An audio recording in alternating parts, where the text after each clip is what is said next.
BJP মিত্ৰজোঁটৰ প্ৰাৰ্থী তথা অগপ নেতা ফণীভূষণ চৌধুৰীৰ হৈ নিৰ্বাচনী প্ৰচাৰত জঁপিয়াই পৰিছে শাসকীয় পক্ষৰ নেতাসকল।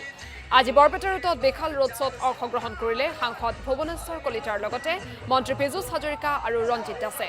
বিজেপি কাৰ্যালয়ৰ পৰা আৰম্ভ হোৱা এই ৰোড শ্ব'ত সমগ্ৰ চহৰখনেই গেৰুৱাময় হৈ পৰে।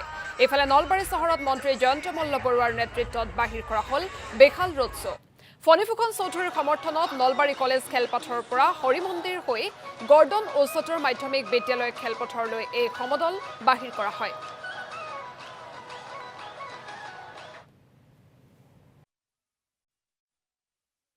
বৰপেটা লোকসভাত ডেফিনেটলি ফণীভূষণ চৌধুৰী ডাঙৰীয়া জিকিব। তেখেত এগৰাকী খুব অভিজ্ঞ যোগ্য ব্যক্তি। 85 চনৰ পৰা এটা নিৰ্বাচনতো তেখেতে হাৰা নাই আৰু প্ৰত্যেক দিনাই সাৱলীলভাৱে প্ৰত্যেকটো কাম কৰিছে।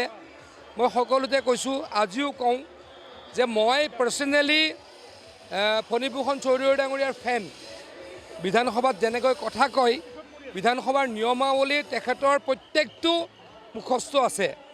গতিকে মই যেতিয়া 13 বছৰ একেলগে তেখেতৰ লগত মই বিধায়ক হৈ আছোঁ, যেতিয়াই বিধানসভাত তেখেতে উঠে মই চাই থাকোঁ।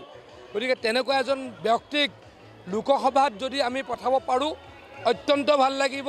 আমাৰ অসমৰ কাম হ'ব, সমষ্টিবাসী ৰাইজৰ কাম ডেফিনেটলি হ'ব। নলবাৰীবাসী ৰাইজ মোদী ডাঙৰীয়াৰ লগত আছে আৰু মোদীময় নলবাৰী ৰাইজ উঠি বাঢ়ি গৈছে।